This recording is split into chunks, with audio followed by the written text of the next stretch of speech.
Bro, just give me a moment to breathe for like once. So if everybody has not heard the drastic news that happened around this off season, we already had the Denver Nuggets and the Boston Celtics already do their media day.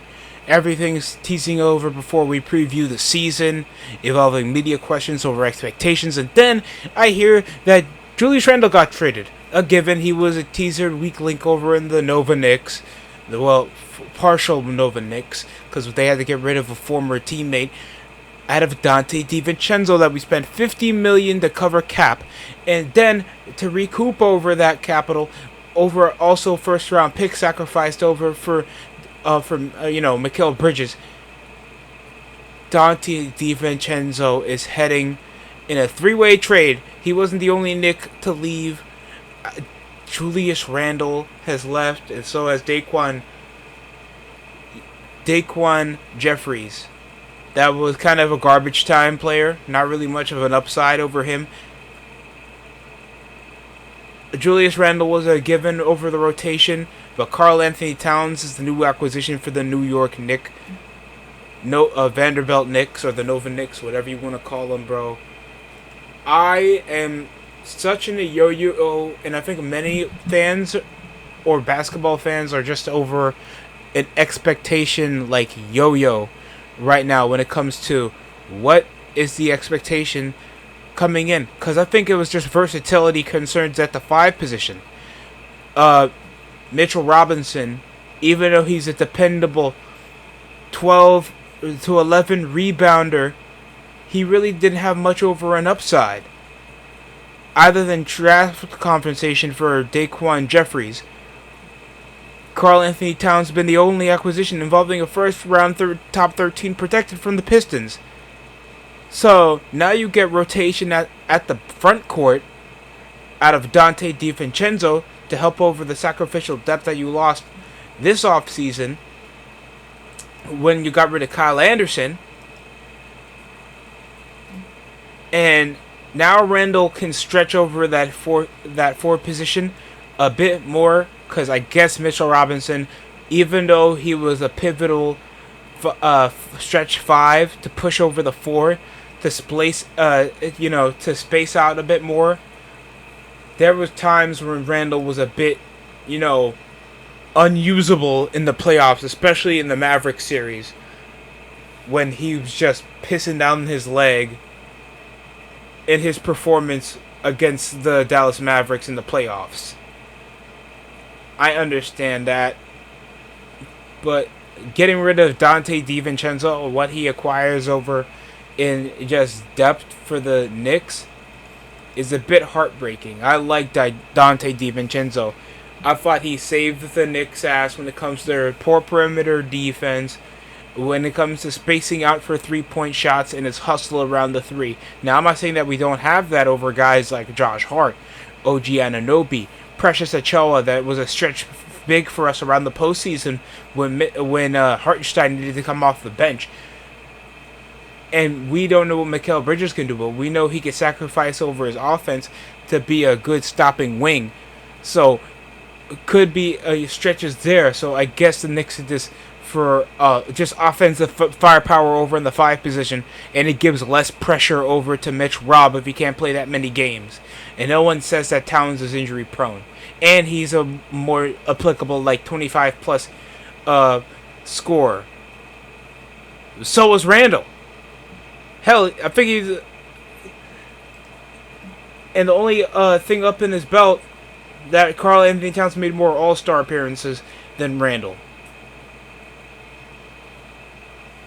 That would be the only upside, other than Towns, apparent shooting splits, but he's just a more pussy version of Joel Embiid. And I guess, like, a more recognizable, versatile 5 to stretch out the floor could be more concerning, because you're already going to get the offensive ability from both Bridges and Brunson, and Randle can do that. but he can't protect over in the rim. And there's times when Julius Randle can be completely useless. And that was a major concern over in the Knicks' critique.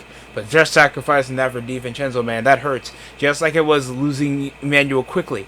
And I know Emmanuel Quickley could be a pivotal piece in the future, knowing how young he is on the Raptors. And now we're going to let over Donte DiVincenzo the show wherever he goes. He's going to be a contributing piece over in postseason success for the Timberwolves. That show Jaden McDaniels could show out in any night. Of course, we got still now reigning 4-time defensive player of the year out of Rudy Gobert, and now you get good rotations over in the 4 position with Julius Randle and Naz Reid, Leonard Miller. That's a decent stretch catch and shoot. PJ Dozier, Nickeil Alexander-Walker, that showed to be just a clone of Jaden McDaniels, but just a bit more consistent off the 3-ball. Angles, that's a steal, and gives more depth, and plus this gives a lot more development for that first-round pick they got out of Rob Dillingham. So, the Grizzlies, I think, got a more top-tier rotational depth when it comes to their front court after losing some decent guards this offseason. In the wing positions, DiVincenzo can rotate out, so a lot more versatility can be stretched around, and Naz Reid won't be trying to double back on minutes, and he can produce in the secondary unit.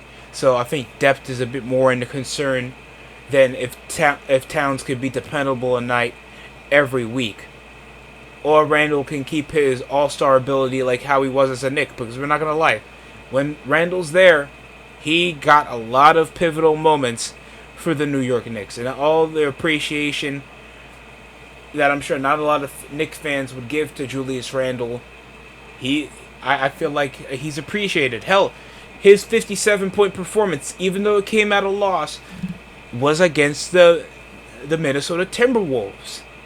But his availability in pivotal postseason campaigns can't be ignored, and Towns could be there. And probably a more pivotal point for him to stretch over as a 5. Because I am not pushing him 4. That could be for possibly Precious or OG to stretch over and we get a guy for boards. Thinking the Nova Knicks can be more threatening. Now we got Towns that can stretch us over as a 4. Mitch Robb doesn't have to get hurt. Josh Hart, that's probably going to be a small ball stretch 4, but he's a better rebounder than Ochoa and Mitch Robb, and he can move the floor a lot better with OG, and most of them can guard anyway. Deuce McBride came up clutch. Cameron Payne seemed to be good for postseason teams. And Mikal Bridges is probably going to have a productive game, but I feel like he's going to sacrifice the production that he had over in Brooklyn. So, intertwine, no one can complain, I guess, over the ability that Towns has, but his inefficiency got to stop. And the only issue is Thibodeau's play calling. Is he going to demand much like how he is? Because Thibodeau used to coach Karl Anthony Towns when Jimmy Butler was on the team over on the Timberwolves. I don't know if aesthetic or drama is going to come off that, and that's going to be my concern if this Knicks team can coexist. So that's my critique on the matter. I have major concerns if just health or consistency wise, or he could stretch over to possibly have a great year. So I just gotta let it rock. I feel like the Knicks thing, they have something good, but they try too hard to pull the trigger. But I understand they wanted to cut a cancer, and I know Knicks fans as well were very, auspicious of keeping Julius Randle out of over the Knicks' plans over the postseason. But bro, we have like media day in just Monday for the remainder of the teams in the NBA, and then we got preseason in a few weeks before we start at the 22nd of October. So this just caught everybody off guard. And this is where we were expecting this offseason to see Zach LaVine possibly leave the Chicago Bulls so they can actually focus on trying to rebuild on future talent. But no, it had to be losing a Nova Knick for a possible help at stretching the floor to be more of a threat offensively. You think this makes the Knicks a contender, or you think this makes them a pretender? Comment down below. Thank you for hearing me out on the DST show. That's it for me. Subscribe for more, or like, or share to stretch out the channel. That's it for me.